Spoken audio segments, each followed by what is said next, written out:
Why wasn't anyone looking at her? She stood at the back of the briefing tent, arms crossed, watching the men huddle around the map table like it was sacred ground. 18 Navy SEALs, 3 Delta operators, 2 Air Force JTACs, and her. The only sniper they'd requested for this operation sat 10 feet away, and not one of them had made eye contact since she'd walked in. Staff Sergeant Maya Reeves had learned not to take it personally. 5 years in the Army, 3 deployments, 71 confirmed kills, and she still got the same look every time she showed up to a new unit. The look that said, "Are you sure you're in the right tent?" She was sure. The mission commander, a SEAL lieutenant named Garrett, spread his hands across the topographical map. His voice carried that easy confidence of someone who'd done this 100 times. "We insert here at 200, 2 clicks to the compound. Fast and quiet. Intel says 12 to 15 hostiles, maybe more. We extract the package and exfil before sunrise." One of the younger SEALs glanced her way, then quickly looked down. She'd seen that before too. The curiosity mixed with doubt. The unasked question, can she actually do this? Maya shifted her weight, feeling the familiar ache in her right shoulder. The one that still held fragments from Kandahar. The one that made her wonder, sometimes late at night, if she'd been lucky or cursed to survive that rooftop. "Overwatch?" someone asked. Garrett barely glanced at her. "We've got Reeves on the North Ridge. She'll cover our approach and hold position during the breach." That was it. No introduction. No acknowledgement of the fact that she'd spent the last 6 months training for exactly this kind of mission. No mention that her last deployment had ended with a silver star and a medical discharge she'd fought like hell to reverse. Just, "She'll hold position." Maya uncrossed her arms and stepped forward. The conversation didn't stop, but it quieted. 23 sets of eyes found her, most of them lingering just long enough to be polite before returning to the map. "The North Ridge," she said, her voice steady. "That's 800 meters from the compound. Wind's going to be pushing east to west this time of year. I'll need to adjust for that." Garrett nodded without looking up. "You'll have comms. Call out anything that moves." "And if the situation changes," she kept her tone neutral, professional, "if you need fire support." One of the Delta operators, older, graying at the temples, finally met her eyes. There was something there. Not quite respect, but not dismissal either. Maybe curiosity, maybe just assessment.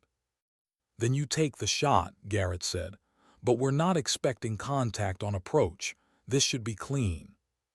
Should be? Maya had heard that word before. Right before everything went sideways in Helmand. Right before the ambush that killed 3 Marines and left her bleeding out in a ditch, wondering if her last thought would be about her sister's wedding she'd missed, or her mother's voice on the phone saying, "Please come home safe."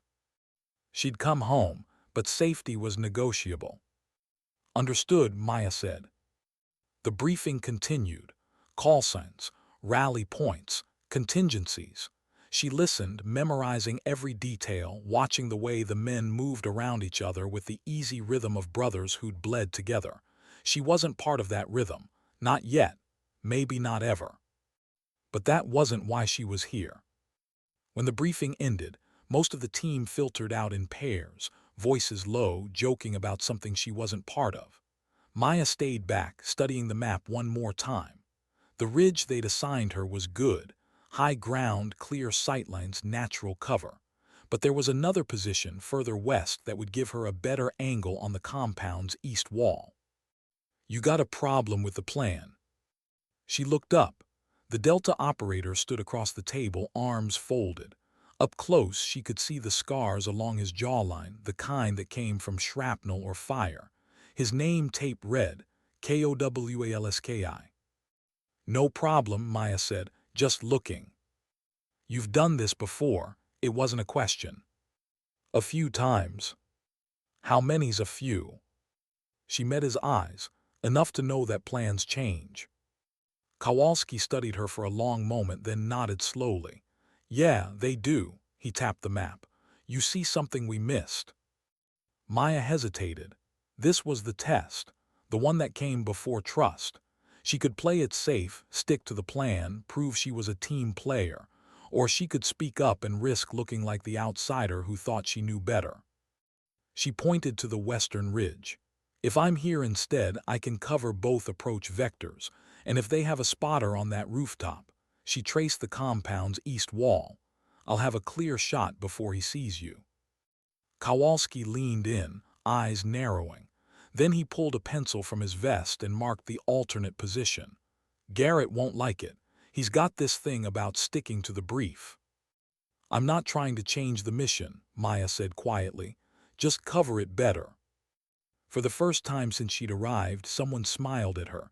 Not much, just a slight curl at the corner of Kowalski's mouth. I'll talk to him, but if this goes south, it's on you. It's always on me, Maya said. That night she couldn't sleep. The barracks were quiet except for the low hum of the air conditioning and the occasional cough from one of the SEALs bunking 3 rows over. Maya lay on her cot, staring at the metal ceiling, her rifle case beside her like a security blanket. She'd checked her gear 4 times, cleaned her rifle twice, gone through her pre-shot checklist until the words blurred together. None of it helped. Because the truth was, she was terrified. Not of the mission, not of the enemy, but of failing these men who didn't believe in her yet, of proving right every doubt, every sideways glance, every unspoken assumption that she didn't belong here. Her phone buzzed. A text from her sister, Kick ass tomorrow, love you. Maya smiled in the dark. Grace didn't know what tomorrow actually meant. Didn't know that her little sister would be lying on a mountain in Afghanistan with a rifle, watching men move through the darkness, deciding in fractions of seconds who lived and who died. Grace just knew that Maya was brave, that she'd always been brave, ever since they were kids and Maya had stood up to the 8th grade bully who'd made Grace cry. Bravery is just fear that prays, their grandmother used to say. Maya had done a lot of praying lately. She closed her eyes and tried to visualize the mission, the hike up the ridge, the setup, the wait, the calm, focused breathing that would steady her heart rate and keep her hands from shaking. The moment, if it came, when she'd have to pull the trigger and trust her training, trust her instincts, trust that the wind and distance and 1,000 tiny variables would align. But there was something else, something she couldn't quite name. A feeling deep in her gut that tomorrow wouldn't go the way they planned. That the men who didn't see her now would need her. That everything she'd survived, Kandahar, the nightmares, the physical therapy, the fight to get back to active duty, had been leading to this. She just didn't know why yet. At 1:30, Maya strapped on her gear in silence. 70 pounds of equipment settled onto her shoulders like an old friend. Her rifle, a custom M110 she'd named Whisper, hung across her chest. 300 rounds of 7.62 ammunition distributed across her vest and pack. Ballistic computer, range finder, night vision, medical kit, energy bars that tasted like cardboard but kept you alive. And one photograph, creased and faded, tucked into her chest pocket. Grace, smiling at her college graduation, a reminder of what she was protecting. The team assembled in the motor pool. Garrett did a final radio check, his voice clipped and efficient. Maya stood at the edge of the group, adjusting her pack straps, listening to the familiar banter of men about to step into danger. Reeves. She turned. Kowalski stood there with Garrett. The lieutenant looked at her with something that might have been respect, might have been resignation. Kowalski says you want the West Ridge. It's a better position, Maya said simply. Garrett studied her. You've got 8 minutes to get there before we step off. If you're not in position, we abort. I'll be in position.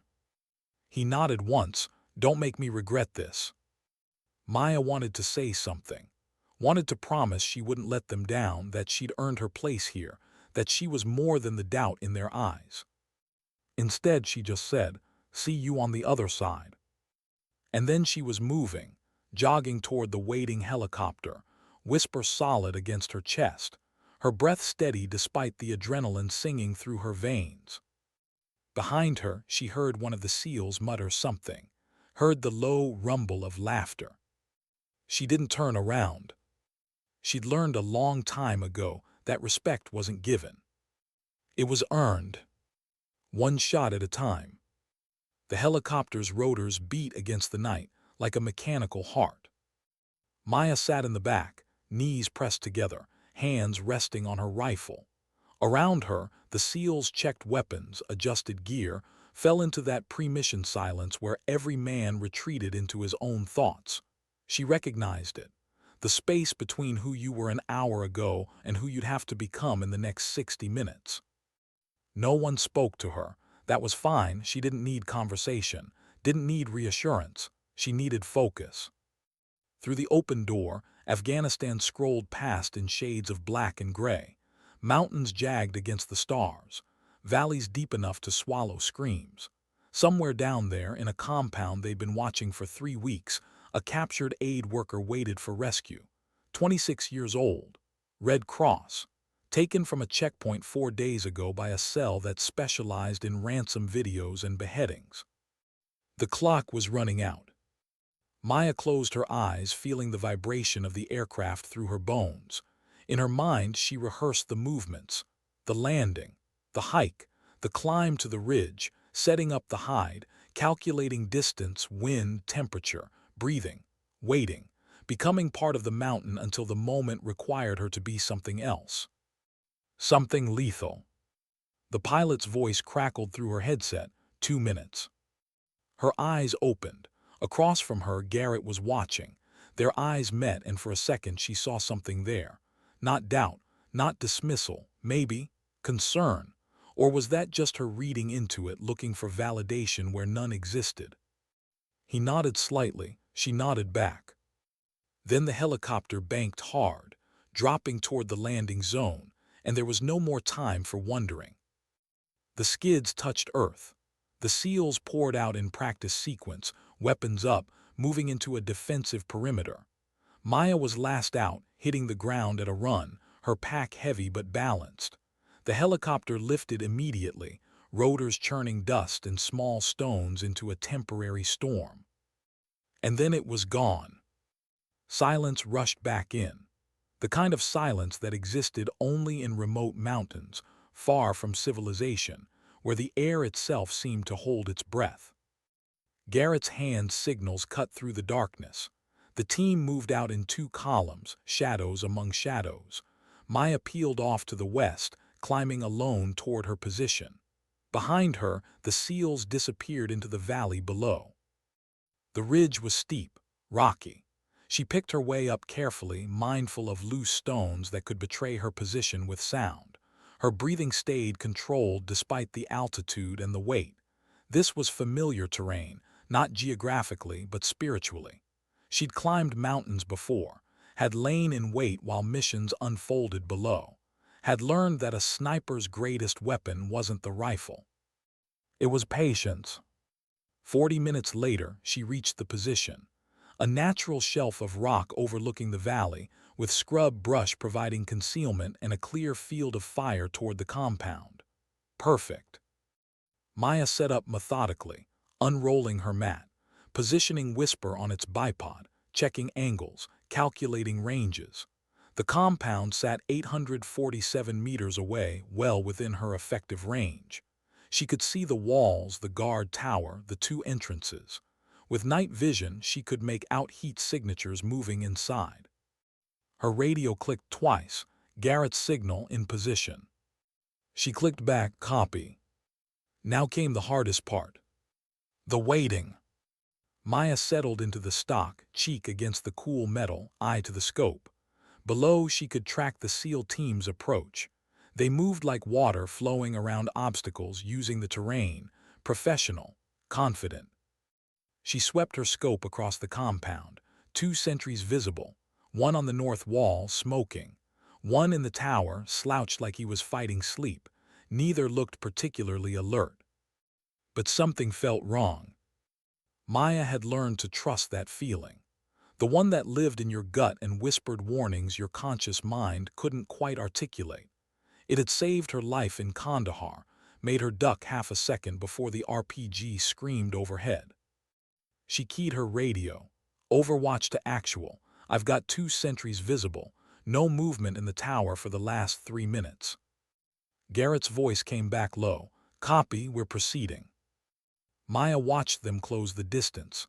500 meters, 400. Her heartbeat slowed the way it always did before action. Time stretched. Each breath became deliberate. 300 meters. The sentry on the wall flicked his cigarette over the edge, stretched, walked along the rampart, shoulders hunched against the cold. 200 meters. The SEALs reached the outer perimeter. Garrett signaled, and half the team split off to cover the rear exit. The others stacked up near the main gate. 100 meters. Maya's finger rested along the trigger guard, not on the trigger, not yet, but ready. 50 meters. Garrett raised his fist. The team froze. And then everything happened at once. Lights erupted across the compound. Spotlights that hadn't been there before blazing to life, catching the SEALs in harsh white illumination. Shouts in Pashto, weapons charging. The tower sentry who'd been slouched suddenly upright, AK-47 raised. Contact, Garrett's voice exploded across the radio. It's a fucking trap.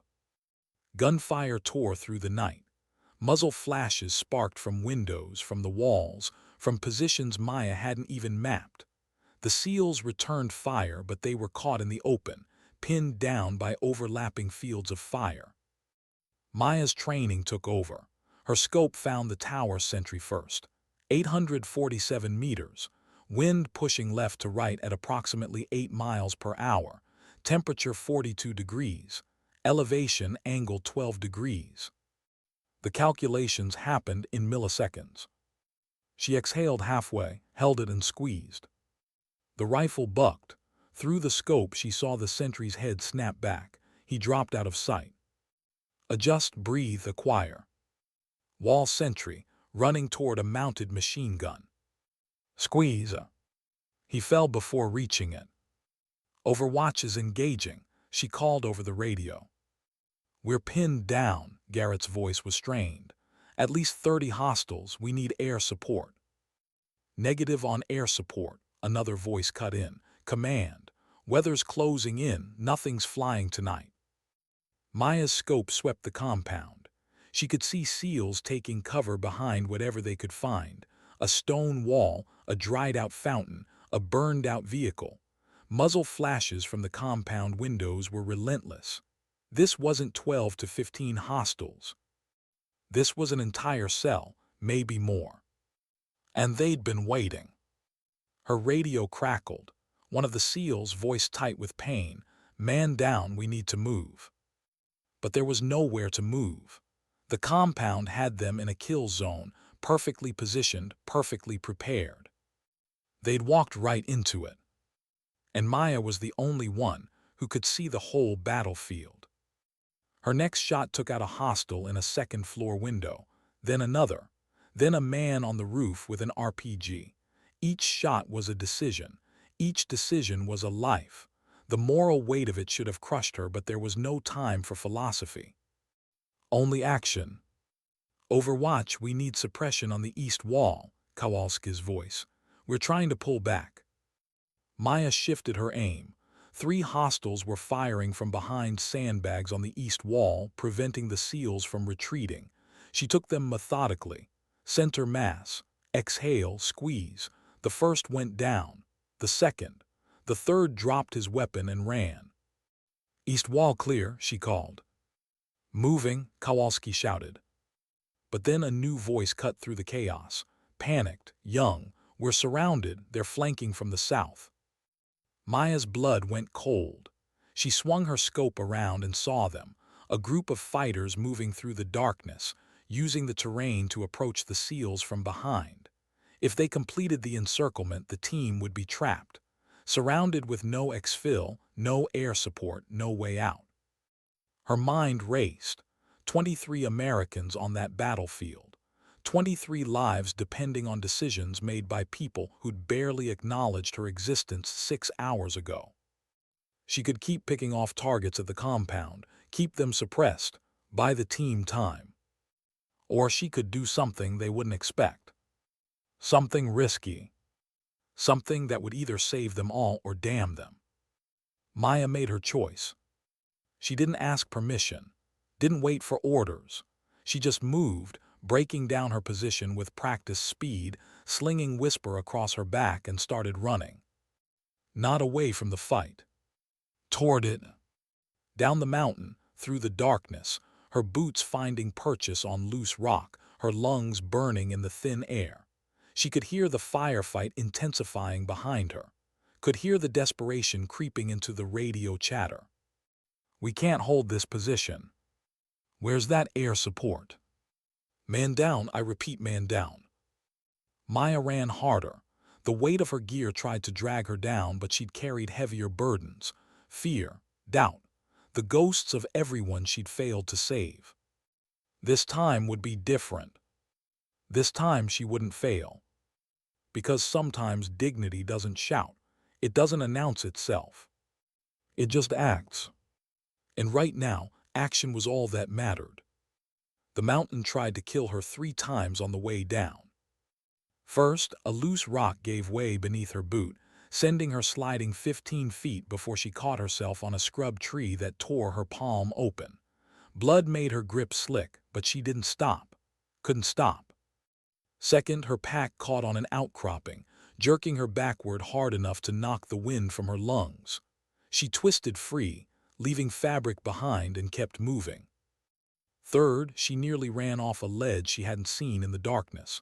Caught herself 2 feet from the edge, heart hammering, staring down at a drop that would have ended everything.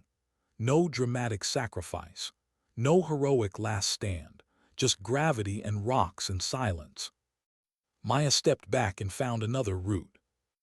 Below her, the firefight had reached a crescendo. Tracer rounds cut red lines through the darkness. Explosions bloomed orange and yellow. The radio was chaos, overlapping voices, shouted coordinates, the wet sound of someone coughing up blood. She'd been running for 8 minutes. 8 minutes of the SEALs holding position, burning through ammunition, watching their options narrow with every passing second. 8 minutes closer to being surrounded. Maya hit the valley floor at a sprint, angling south toward where she'd seen the flanking force. Her night vision turned the world into shades of green, highlighting terrain features but flattening depth. She compensated from muscle memory, from years of moving through hostile territory where one wrong step could mean an IED or a sniper's bullet. 200 meters from the compound, she dropped into a crouch behind a low stone wall. Her breathing was ragged, her heart rate too high.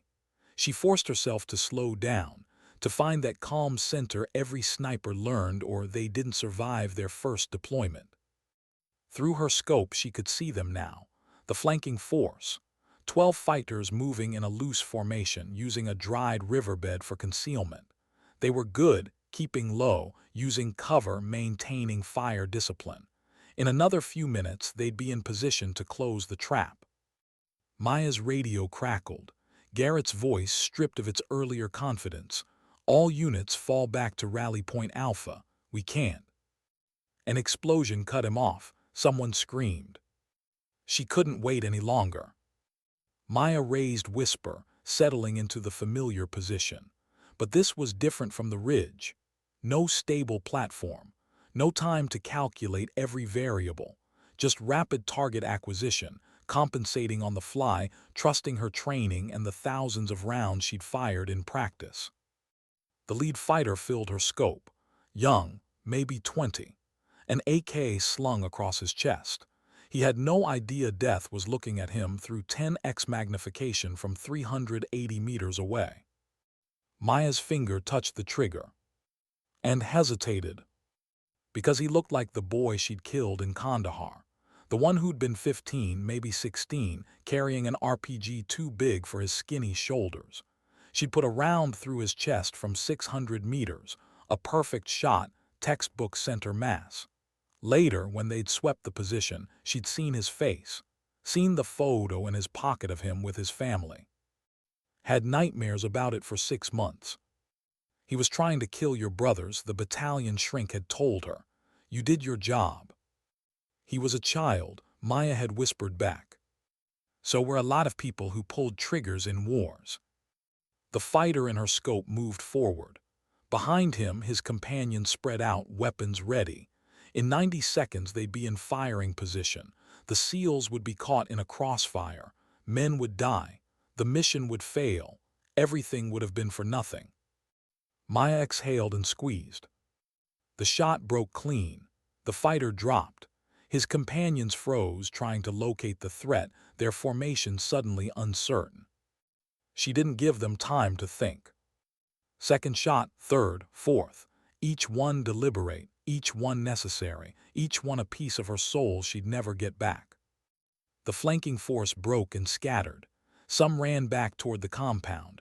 Others dove for cover. Two stood frozen, unsure which way to go. Maya put them down. It wasn't heroic, wasn't glorious, just mechanical necessity.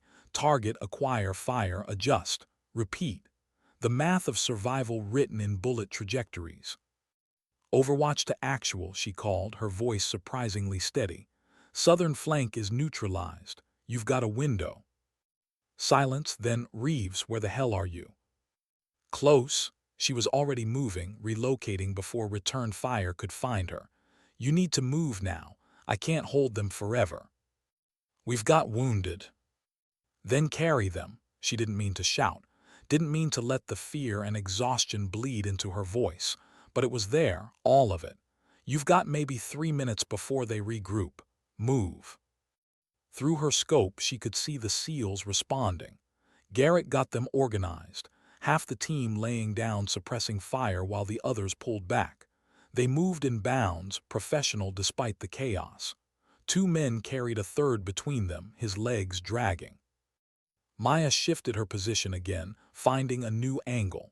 Hostiles were massing at the compound's north gate, preparing to pursue. She put rounds into the group, not aimed at any individual but forcing them to take cover, to think twice about charging after the retreating Americans. Whisper's magazine ran dry. She ejected it, slammed in a fresh one, chambered a round. The movements were automatic muscle memory from 10,000 repetitions. A bullet snapped past her head, so close she felt the displacement of air. Return fire. They'd spotted her position. Maya rolled left as the stone wall where she'd been crouching exploded in chips and dust. Rounds walked across her former position, searching for flesh. She came up in a new spot, acquired the shooter, a man on the compound's roof with a belt-fed machine gun, and fired. He slumped over his weapon. Overwatch is taking fire, she called. How far are you? 200 meters and moving, Kowalski's voice. Can you disengage? Could she? The hostiles were still focused on the compound, on the fleeing SEALs. If she broke contact now, started running, she might make it. But if she stopped providing cover, the SEALs would slow down. The wounded man would slow them down. They'd be caught in the open. Negative, Maya said. Keep moving, I've got you. She didn't have them. She had 47 rounds left and probably twice that many hostiles still combat effective.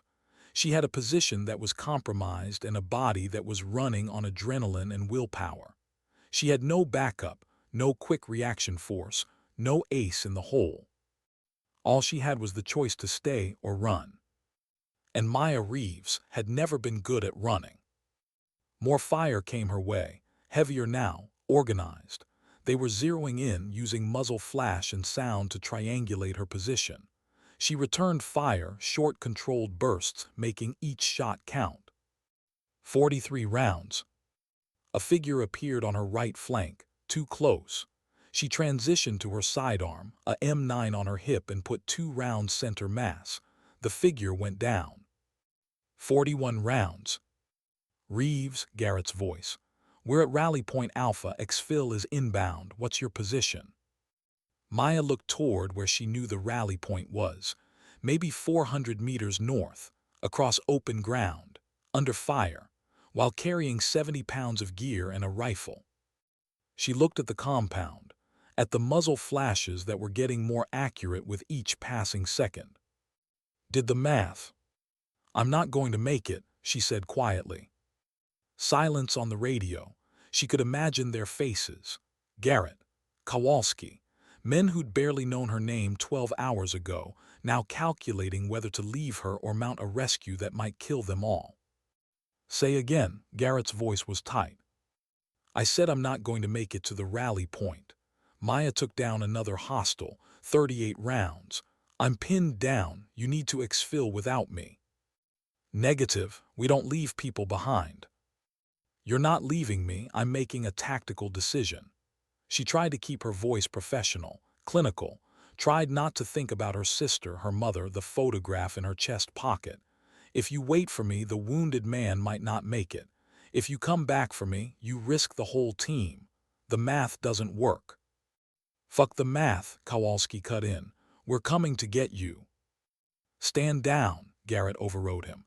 Then quieter, "Reeves, Maya, can you hold position until we get air support?" Maya looked at her ammunition, at the hostiles who were massing for a final push, at the sky, which showed no sign of the weather clearing.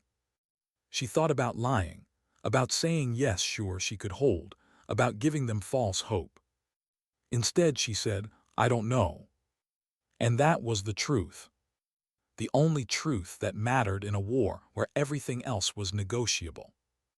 "Then we're coming to get you," Garrett said. "Hold tight 5 minutes." "Don't," Maya said. But the radio was already crackling with movement, with orders, with the sounds of men preparing to run back into hell for someone they barely knew. For her. Maya blinked against something that might have been dust or tears, or just exhaustion. Then she raised whisper, settled into her position, and prepared to buy them those 5 minutes. Whatever it cost. Time stopped meaning anything coherent. Maya existed in a space between heartbeats where each second stretched into infinity and collapsed back into the next muzzle flash. Her world narrowed to the scope, the trigger, the breath. Everything else, fear, pain, the voice in her head whispering that she wasn't going to make it out of this valley, became background noise. Target, breathe, squeeze. 35 rounds. A hostile broke cover, sprinting toward her position. She led him by a body length, compensating for his speed and the distance. Fired. He tumbled forward mid-stride. 32 rounds. Her radio, movement, breathing, the grunt of men carrying weight. The SEALs were coming. She wanted to tell them to stop, to turn back, that her life wasn't worth theirs. But her mouth was dry and the words wouldn't form, and anyway, she was too busy staying alive. A bullet hit the rock 6 inches from her head, showering her face with stinging fragments. She flinched, couldn't help it, and nearly lost her sight picture. Another round punched through the scrub brush beside her, so close she felt the heat. They were closing in. Maya shifted position, low crawling to a cluster of boulders 15 meters to her right. Bullets followed her, kicking up dirt, sparking off stone.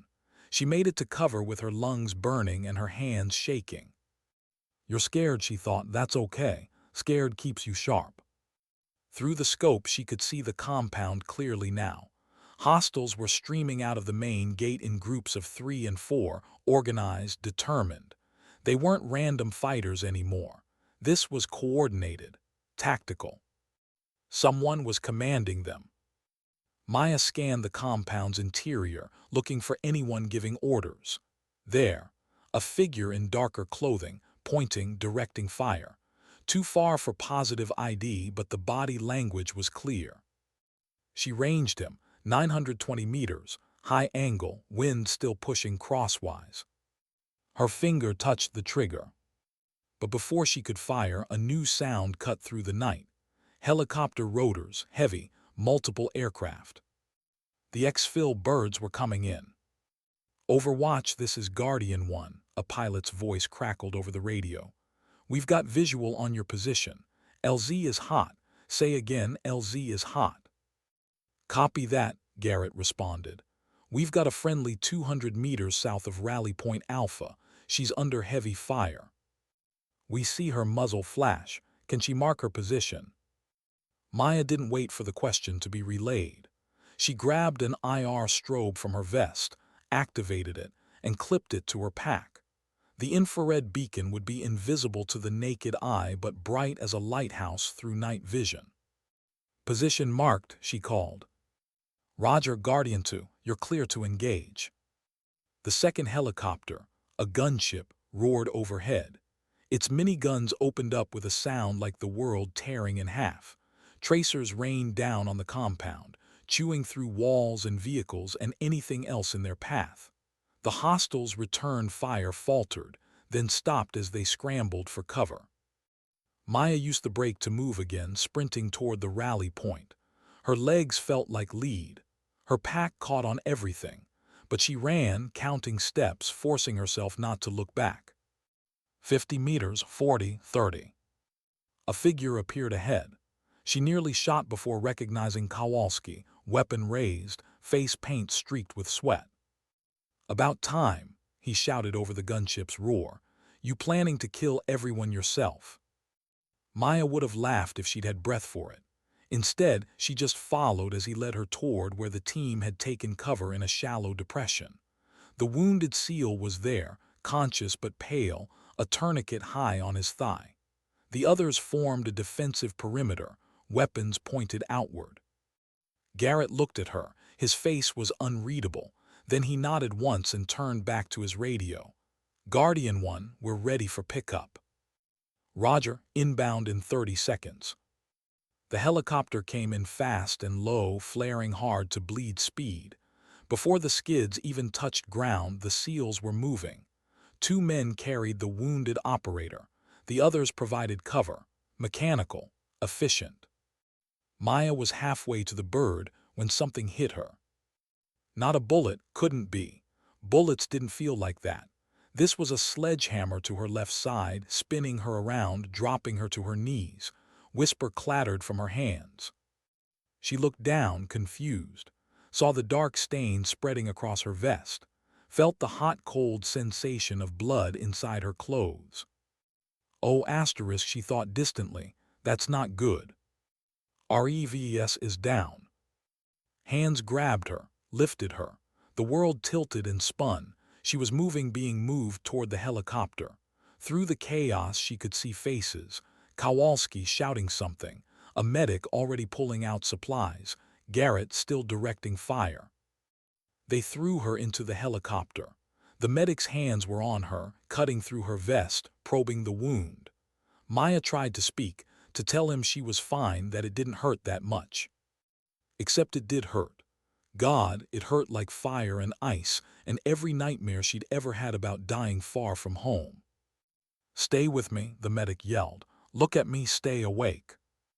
Maya tried to focus on his face, but her vision was graying at the edges. The helicopter was lifting, banking hard, and she was sliding across the floor until someone caught her. The last thing she saw before the darkness took her was the compound falling away below. Small, insignificant, just another dot on a map in a war that would outlive them all. Her hand found her chest pocket, the photograph, Grace. "I tried," she thought, "I tried." Then nothing. Just the black. Deep and absolute. The kind of black you don't wake up from. Except she did wake up. Not to light or sound or any dramatic return to consciousness.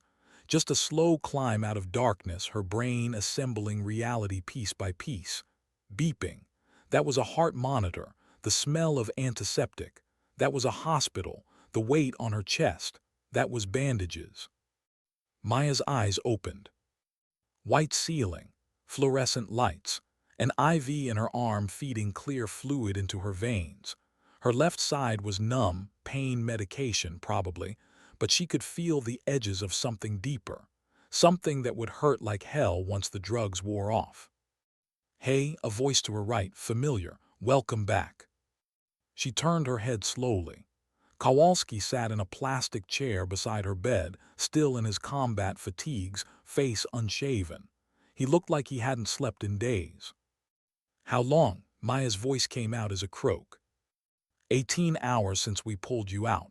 You've been in and out of surgery twice. He leaned forward.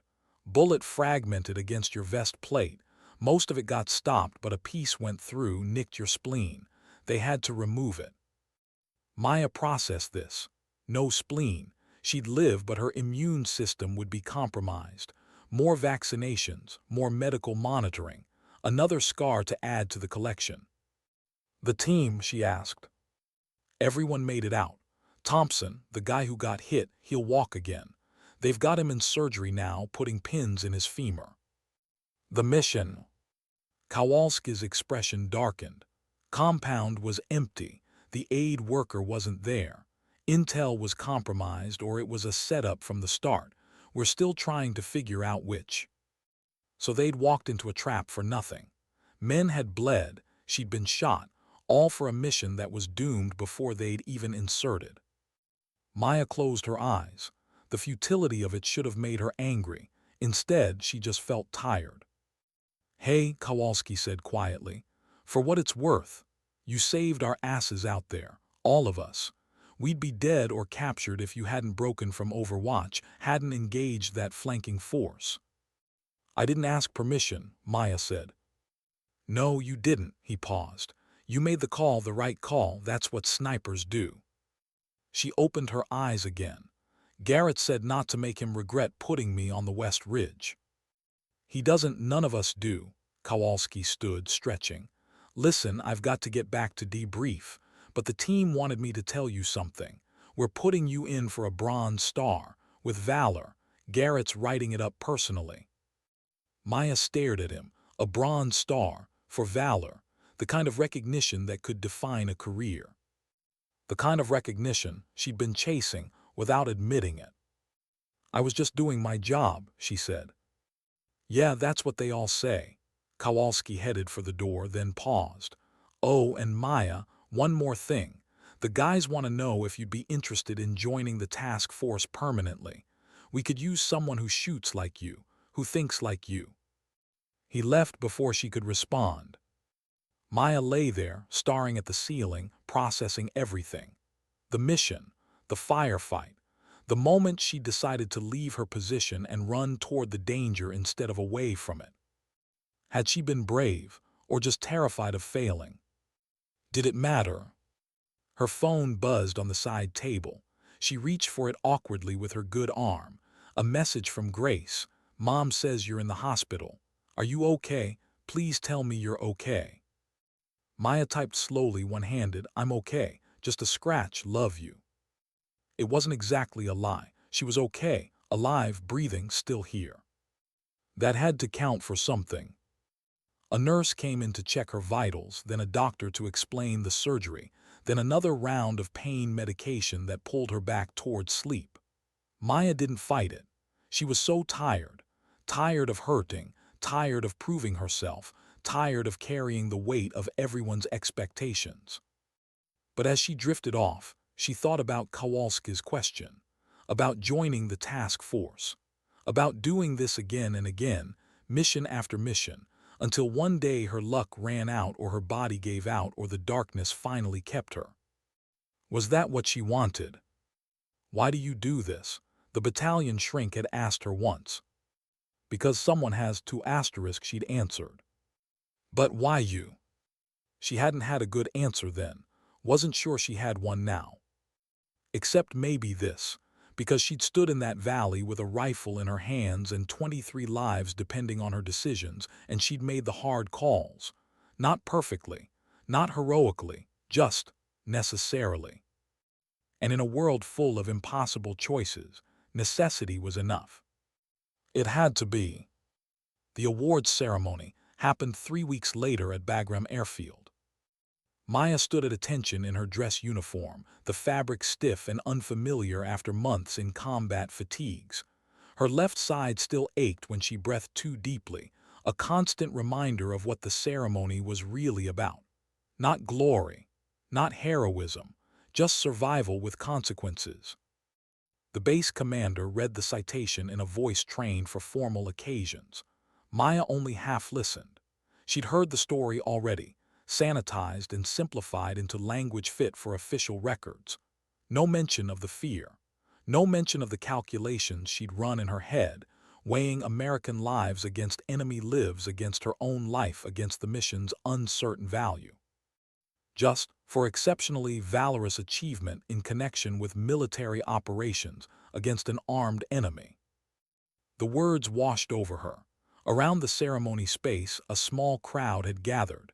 The SEAL team stood in formation, faces neutral but eyes attentive. Kowalski caught her gaze and nodded slightly. Garrett stood beside him, his expression unreadable behind professional composure. They'd visited her in the hospital. Not together, SEALs had their own recovery to manage, but in ones and twos over the past 3 weeks. Awkward conversations at first, neither side quite sure how to bridge the gap between that sniper they'd been assigned and the woman who'd saved their lives. Thompson, the SEAL who'd been wounded, had brought her magazines and candy from the PX, told her about his wife, his 2 daughters, the home in Virginia he couldn't wait to get back to. Thanked her 3 times before running out of words and just sitting in silence for 20 minutes. That had meant more than any medal. The commander pinned the bronze star to her uniform. The medal was heavier than she'd expected, cold against her chest, right over her heart. "Congratulations, Staff Sergeant Reeves," he said, shaking her hand. His grip was firm, his eyes sincere. He probably gave a dozen of these speeches a month, probably meant every word and forgot them all by dinner. Maya saluted. He returned it. The ceremony concluded with professional efficiency. Afterward, the crowd dispersed with that peculiar hurry of military personnel who'd met their obligation and needed to return to the real work of war. Maya stood alone for a moment, fingering the medal, trying to reconcile the symbol with the memory of lying in that valley, bleeding, wondering if she'd ever see daylight again.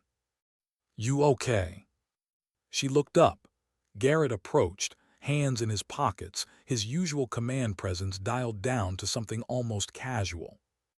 "Yeah," Maya said, "just processing." "It's weird, right? The ceremony part. Makes it all feel less real somehow." She nodded. He understood. Of course he did. He'd been here before, stood where she was standing, tried to make sense of being honored for something that had felt like pure chaos in the moment. "Listen," Garrett said, his tone shifting slightly, more serious. "About that permanent position with the task force. Kowalski said he mentioned it. You thought about it." Maya had thought about little else during her recovery. The question wasn't whether she was capable. The mission had proven that. The question was whether she wanted to keep doing this. Keep putting herself in positions where she'd have to make impossible choices. Keep collecting scars, physical and otherwise. "I have," she said carefully. "And—" She looked past him at the mountains visible beyond the base perimeter. Afghanistan. One of dozens of places where America was fighting wars most Americans didn't think about. Where people killed and died over ideologies and territories and ancient grudges that predated her birth and would outlive her death.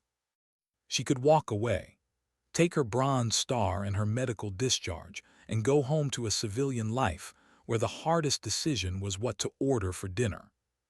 Or she could stay, keep fighting, keep making the calls that no one else wanted to make.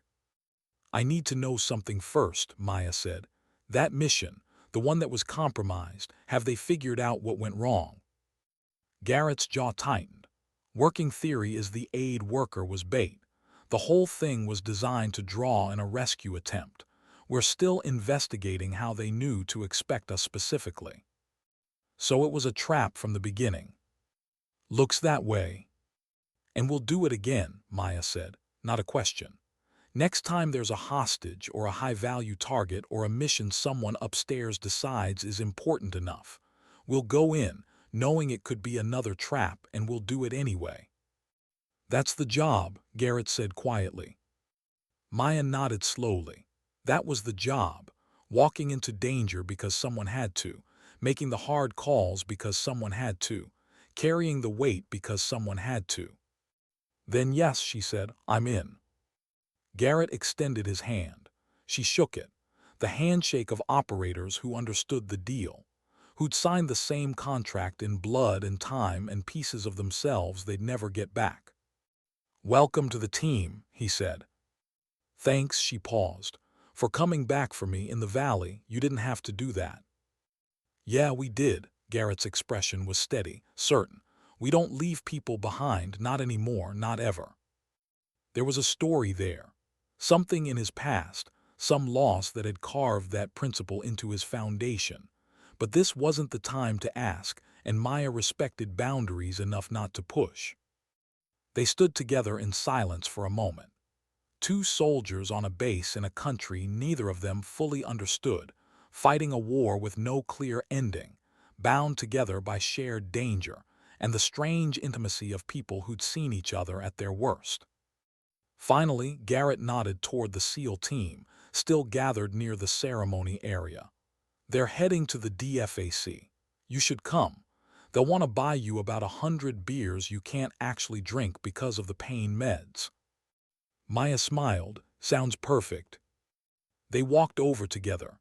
As they approached, the team turned. No ceremony now, just nods of acknowledgement, a few handshakes. Kowalski clapping her on the shoulder hard enough to make her wince. All right, Reeves, one of the younger SEALs said. Martinez, she remembered. The one who'd glanced at her during the briefing with that mixture of curiosity and doubt. You've got to tell us. What were you thinking when you left Overwatch? We all thought you'd lost your mind. I had, Maya said. The team laughed.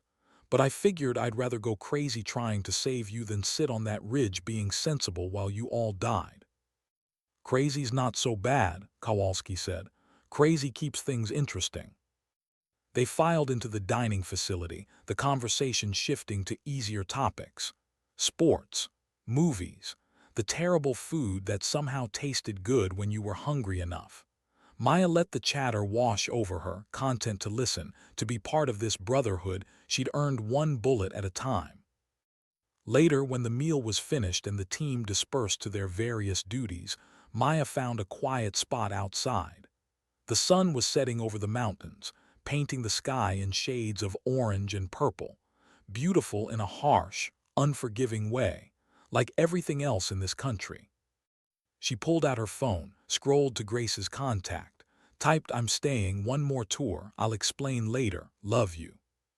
The response came quickly, be safe, I love you too, Mom's going to kill you. Maya smiled. Her mother probably would try, but she'd understand eventually, or she wouldn't.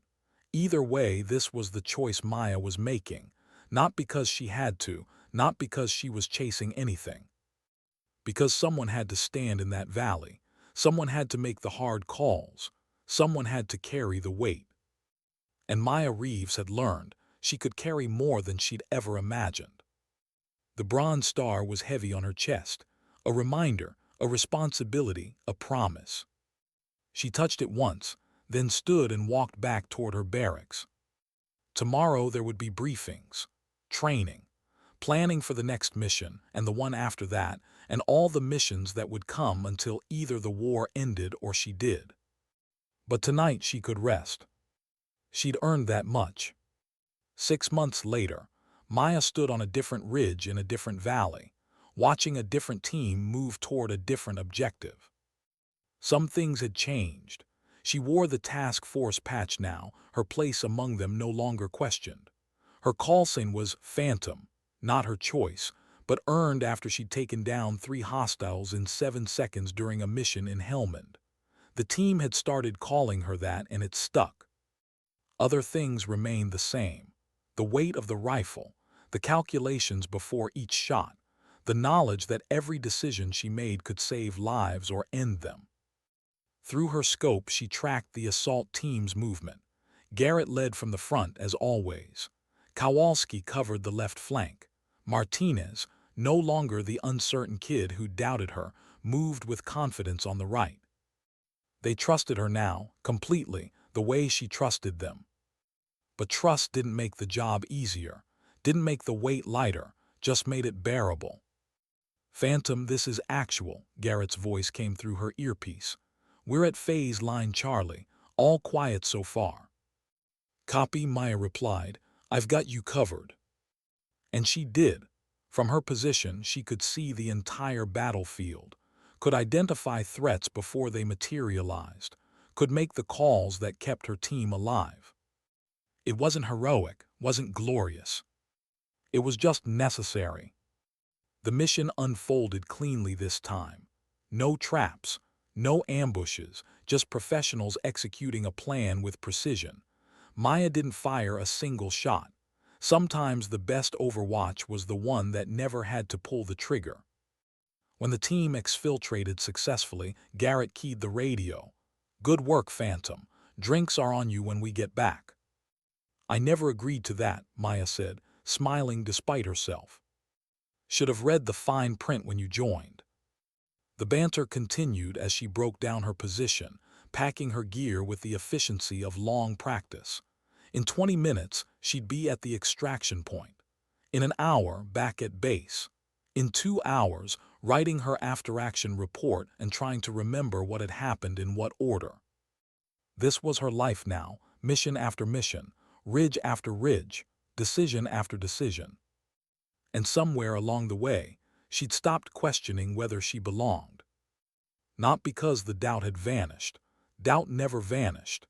It just became something you carried alongside everything else. But she'd learned that belonging wasn't about being accepted from the start. It was about proving yourself in the moments that mattered, about making the hard calls when no one else could, about standing your ground when every instinct screamed to run. Maya shouldered her pack and started the hike down. The sun was rising over the mountains, turning the valley gold, beautiful, deceptive. This country had a way of looking peaceful right before it tried to kill you. She'd learned to appreciate the beauty anyway. Learned to find meaning in the small moments between the violence. A joke shared over terrible coffee. The weight of a hand on your shoulder after a close call. The knowledge that the people beside you would run into hell to pull you out. That was worth carrying the weight for. Worth the nightmares and the scars and the pieces of yourself you left behind in valleys you'd never visit again. Because at the end of every mission, when the team gathered to debrief and decompress, she could look at the faces around the table and know these people were alive because of choices she'd made. Decisions calculated in fractions of seconds, executed with hands that never quite stopped shaking afterward. And maybe that was enough. Maybe that was all anyone could ask. To stand in the gap when standing was hardest. To carry the weight when weight was heaviest. To make the calls when every option was terrible and the only thing worse was not choosing at all. Maya reached the extraction point as the helicopter descended. The team was already there, weapons down, postures relaxed. Martinez saw her first and waved. Kowalski offered a tired smile. Garrett just nodded, the simple acknowledgement of one professional to another. She nodded back. No words needed. They understood each other in the way only people who'd shared danger could. The way soldiers had understood each other across every war, every generation, every impossible situation where human beings were asked to do inhuman things and somehow remain human afterward. The helicopter lifted, carrying them away from the valley. Maya looked down at the terrain below. Another mission complete. Another set of coordinates to mark on a mental map of places she'd fought, places she'd bled, places that would haunt her dreams in quieter moments. But also places where she'd stood when standing mattered. Places where dignity didn't speak, didn't announce itself, didn't demand recognition. It simply acted. And in acting, created meaning in a world where meaning was always in short supply. Maya closed her eyes and let the helicopter's vibration lull her toward something like peace. Tomorrow there would be another mission, another valley, another choice. But today she could rest in the knowledge that she'd done what was necessary. And sometimes, in war, necessity was the only honor that mattered. The only dignity worth carrying. the only truth worth fighting for. Sometimes dignity doesn't speak, it simply acts.